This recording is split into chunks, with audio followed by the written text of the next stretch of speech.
कभी कभी जिंदगी हमें एक ऐसे मोड़ पर लाकर खड़ी कर देती है जहां सबसे ज्यादा तकलीफ उस वक्त होती है जब कोई जो कभी हमारी दुनिया हुआ करता था धीरे धीरे पराया हो जाता है। वो कॉल्स जो हर दिन का हिस्सा थी अब हफ्तों तक नहीं आती।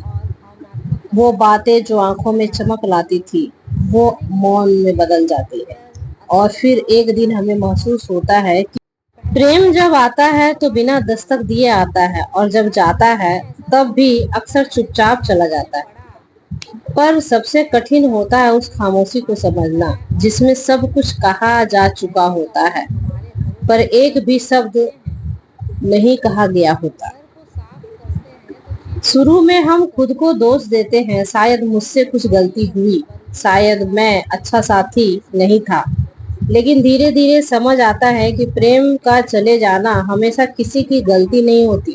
कभी कभी लोग बदल जाते हैं, उनकी प्राथमिकताएं बदल जाती हैं और वो जगह जो कभी हमारे लिए सुरक्षित थी अब किसी और की हो जाती है। ऐसे समय में क्या करें?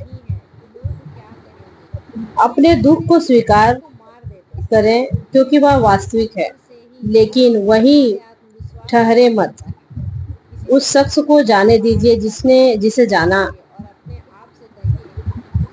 जिसे आप कभी जानते थे, ऐसे शख्स को आप अपनी जिंदगी से जाने दीजिए। क्योंकि जब कोई प्रेम करना बंद कर देता है तो वो हमारी जिम्मेदारी नहीं रह जाता।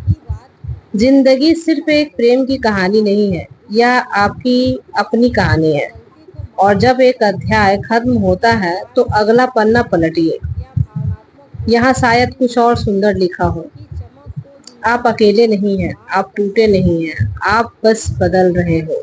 और परिवर्तन चाहे जितना भी दर्दनाक हो हमेशा नए जीवन की शुरुआत करता ही है। तो जब कोई प्रेम करना बंद कर देना तो खुद से प्रेम करना शुरू कीजिए। पता है, यदि जब आप खुद से प्रेम करने लगोगे ना तो आपकी जिंदगी में आपकी अहमियत आपको समझ में आएगी कि हमारी अहमियत हमारी जिंदगी में क्या है। और हमने इतने दिनों से अपने आप को कभी महसूस ही नहीं किया कि हम खुद को भी प्रेम कर सकते हैं। प्रेम जो हमेशा हम दूसरों में ढूंढते हैं और कोशिश करते हैं कि हमें उतना ही मिले जितना हम औरों को करते हैं, लेकिन जब नहीं मिलता ना बदले में तो बड़ा दुख होता है। और आप मानो या ना मानो लेकिन दुनिया स्वार्थी है। यदि आप बेटे से प्रेम करते हो तो बेटे जो है ना एक दिन आपको छोड़कर अपनी वाइफ के पास चले ही जाते हैं। बेटी से आप जब प्रेम करोगे ना तो बेटी भी कभी ना कभी आपको छोड़ के अपने हस्बैंड के पास चली ही जाती है।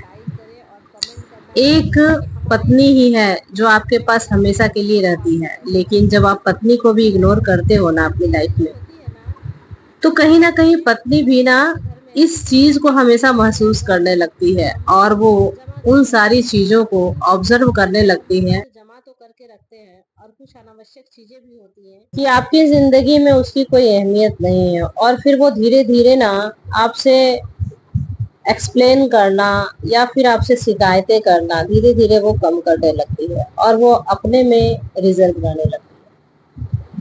अपनी खुशियां वो अपने बच्चों में ढूंढने लगती है और यदि उसे ना मिले ना तो बिल्कुल शांत हो जाती है। जब वो पत्नी अपने मायके से आती है ना तो कुछ अरमान लेके आती है कि उस ससुराल में कोई है चाहे नहीं, उसका पति है उसका साथ देने वाला। यदि उसे अपने परिवार की याद आए तो उसका पति है उसकी उन कमियों को दूर करने वाला। लेकिन जब हस्बैंड इस बात को नहीं समझते ना तो पत्नी कहीं ना कहीं शांत हो जाती है और वो खुद में अपनी खुशियों को ढूंढने लगती है और जब नहीं मिलता तो वो मौन हो जाती है। और ये बात आपको रियलाइज तब होता है जब आप उस परिस्थिति में आते हो और जब आप अकेले तन्हा अपने जीवन को बिताते हैं, तब आपको एहसास होता है कि आपकी पत्नी आपके लिए किस तरह से इंतजार करती थी कि आप जल्दी घर आओ। लेकिन जब आप नहीं आते थे तो उसे कैसा महसूस होता होगा। जब आप अकेले रहते हो तब आपको रियलाइज होता है। और कहते हैं कि कर्मा किसी को नहीं छोड़ता, और आप कर्म किए हो तो आपको उसकी सजा तो मिलनी ही थी। इसलिए कभी भी अपनी पत्नी को अनदेखा ना करें।